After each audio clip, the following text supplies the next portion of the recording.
இயேசுவின் வருகையை பற்றியும் உலகத்தின் கடைசி காலத்தை பற்றியும் பேசும்போது இந்த 666ங்கிற நம்பர் தவிர்க்க முடியாத ஒன்றா இருக்குது. அதே நேரம் இது பிரச்சனைக்குரிய ஒன்றாகவும் இருக்குங்க. வெளிப்படுத்தின விசேஷம் 13:18 வாசிக்கிறோம். அந்த மிருகத்தின் இலக்கத்தை புத்தியுடையவன் கணக்கு பார்க்க கடவன். அது மனுஷருடைய இலக்கமாக இருக்கிறது. அதனுடைய இலக்கம் 666.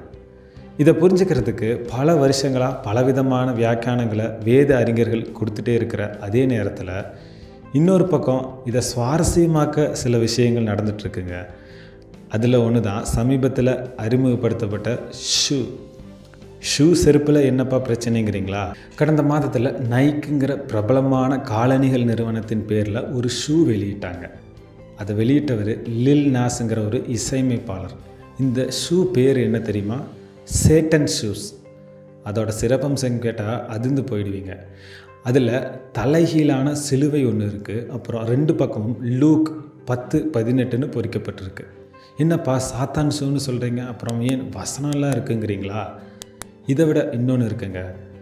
இந்த ஷூவோட அடிப்பகுதியில் தண்ணீர் மாதிரி ஒரு பகுதி இருக்குது. அதில் ஒரு சொட்டு ரத்தம் கலந்துருக்கிறதா சொல்கிறாங்க. இதில் இன்னும் கான்ட்ரவர்சி அதிகப்படுத்துகிற மாதிரி இந்த ஷூவை 666 செட்டு தான் செஞ்சாங்களாம். அதுலேயும் அந்த 666 செட்டும் உடனடியாக விற்று தீர்த்துட்டாங்களாம். இது நம்மள பலருக்கும் அதிர்ச்சி தரதாக இருக்கலாம். ஆனால் இது மாதிரி சாத்தானை ஆராதிக்கிறதும் சாத்தானை பின்பற்றுறதும் உலகத்தில் ஒரு பக்கம் நடந்துட்டு தான் இருக்குங்க. இந்த ஷூவில் பல பிரச்சனைக்குரிய விஷயம் இருந்தாலும் இது 666 செட்டு தான் உருவாக்கப்பட்டதுங்கிறது ஒரு குறிப்பிடத்தக்க விஷயம். இதுக்கு பல விதமான அர்த்தங்கள் பரவலாக பார்க்க முடியும். எனக்கு தெரிஞ்சு பார்த்தீங்கன்னா, முதல்ல இந்த பார்கோடுன்னு ஒன்று எல்லா பொருட்களையும் பார்ப்போம் இல்லைங்களா? ஒவ்வொரு பார்கோடுக்கும் ஒரு நம்பர் கணக்கிடப்படுது. அதை வச்சு சிலர் எல்லா பார்கோட்லேயும் 666ங்கிற நம்பர் வர்றதா சொல்கிறாங்க. ஆனால் அது அவ்வளோ சரியாகவும் தெளிவாகவும் இல்லை. ஸோ அதை பற்றி நாமளும் கவலைப்பட தேவையில்லை. இன்னொன்று, 666ங்கிற நம்பரை நம்ம மேலே பொறிச்சிடுவாங்கன்னு சொன்னாங்க. ஒரு சிப் மூலமாக கையில் இல்லை நெத்தியில் வச்சிடுவாங்கன்னு சொன்னாங்க. அதை விட ஒன்று சொன்னாங்க பாருங்கள், ஆதார் கார்டு நம்பரு 666க்கு சமம்னு சொன்னாங்க. இப்படியாக ஒவ்வொரு காலகட்டத்திலையும் இதற்கான விளக்கத்தை ஒவ்வொரு விதமாக சொன்னாங்க. ஆனால் வேத அறிஞர்கள் மத்தியில் பொதுவாக இருக்கிற ஒரு விளக்கம் கெமாட்ரியாங்கிற வியாக்கியானம். இந்த கெமாட்ரியாங்கிறது அந்த காலத்தில் இருந்த ஒரு பொதுவான வழக்கங்க. பெயர்களில் இருக்கிற எழுத்துக்களுக்கு பதிலாக எண்களை சப்ஸ்டியூட் பண்ணி பயன்படுத்துவாங்க. ஒவ்வொரு எழுத்துக்கும் ஒரு நம்பர் வச்சுருந்தாங்க. அந்த வகையில் இந்த 666ங்கிறது ஏதாவது எழுத்துக்களை குறிக்கிறதா பார்த்தாங்க. அதுவும் ஏதோ சாதாரண எழுத்துக்கள் இல்லைங்க. அது அந்த காலத்தில் ஆளுமையில் இருந்த ராஜாக்கள் அதிபதிகள் பெயராக இருக்கிறதா பார்த்தாங்க. இன்னும் குறிப்பாக சொல்லப்போனால் இந்த 666ங்கிறது நீரோ மன்னரை குறிக்கிறதா சொல்கிறாங்க.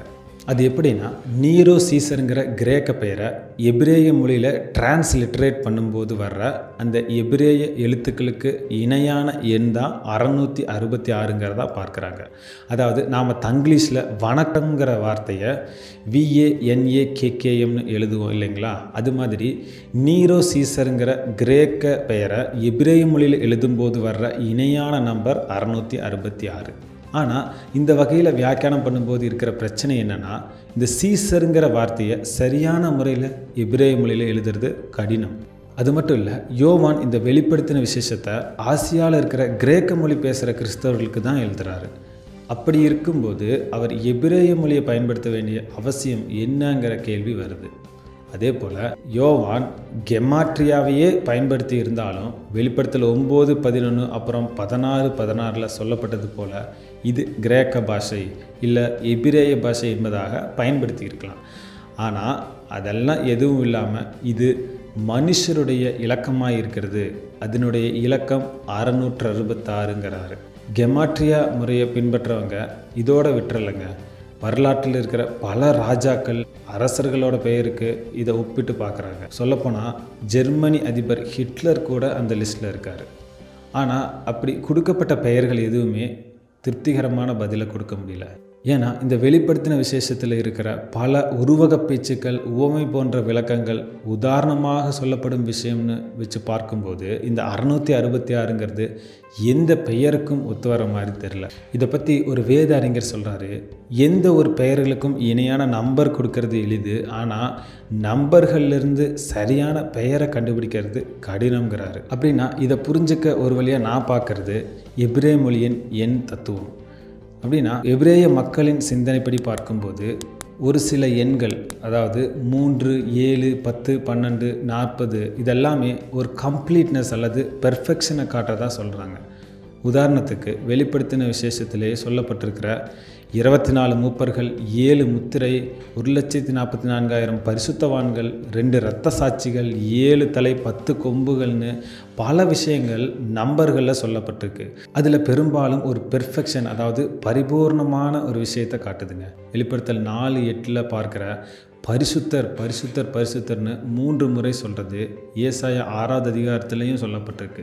அது ஏன் 3 முறை சொல்லப்பட்டதுன்னா, அவரை தவிர யாரும் பரிசுத்தர் இல்லை, அவரே பூரண பரிசுத்தருங்கிறத காட்டுறதுக்கு தாங்க. அப்படித்தான் இந்த 666 கூட ஒரு உருவகமாக சொல்லப்பட்டிருக்கலாம். 7ங்கிறது பூரணம், பர்ஃபெக்ஷனாக குறிக்குதுன்னா, இந்த 6ங்கிறது லெஸ் தேன் பர்ஃபெக்ஷன் இல்லை இம்பர்ஃபெக்ஷன்னு கூட சொல்லலாம். அதுவும் 3 முறை 6 6 6ன்னு சொல்லப்படும் போது அது என்ன சொல்ல வருதுன்னு இப்போ உங்களுக்கே புரிஞ்சிருக்கும். அதாவது 6 6 6ங்கிறது கம்ப்ளீட்னஸ் ஆஃப் சின்ஃபுல் இன்கம்ப்ளீட்னஸ்ன்னு கூட சொல்லலாம். பாவத்தின் பரிபூர்ணங்கிறத தான் அப்படி சொல்லப்பட்டிருக்கிறதா பார்க்க முடியும். இந்த வியாக்கியானத்துக்கு ஒத்து போகிற மாதிரி இதே வெளிப்படுத்தல 14ஆம் அதிகாரம் 1ஆம் வசனத்தில் பார்க்குறோம், சியோன் மலை மேலே ஆட்டுக்குட்டியானவரையும் அவரோடு கூட அவருடைய பிதாவின் நாமம் தங்கள் நெற்றிகளில் எழுதப்பட்டிருந்த 1,44,000 பேரையும் நிற்க கண்டேன். அப்போது இந்த 13ஆம் அதிகாரம் 17, 18 வசனங்கள் இருக்கிற மிருகத்தின் இலக்கம் பொறிக்கப்பட்டவங்கன்னு சொல்கிறது 666ங்கிற நம்பரை பற்றி சொல்லலை. அது பரிசுத்த குறைச்சலாக இருக்கிற சாத்தானை பற்றியும் அந்த பாவத்தில் ஊறி போயிருக்கிறவங்கள பற்றியும் தான் சொல்லுது. இதுக்காகத்தான் சொல்கிறது, ஒரு வசனத்தை மட்டும் பார்க்காம அந்த முழு புத்தகமும் அதை பற்றி என்ன சொல்லுது, அந்த குறிப்பிட்ட வசனத்திற்கு அடுத்து வர்ற அதிகாரங்கள் என்ன சொல்லுது அப்படின்னு தொடர்ச்சியாக வாசிக்க வேண்டியது அவசியமாக இருக்குது. இதை பற்றி யோசிக்க ஆராய இன்னும் நிறைய விஷயங்கள் இருக்குது. ஆனால் இந்த குறைஞ்ச நேரத்தில் சொல்ல முடிஞ்சதை சொல்லியாச்சு. தொடர்ந்து யோசிப்போம். கடவுளின் சமாதானம் நம்மளோடு இருக்கட்டும்.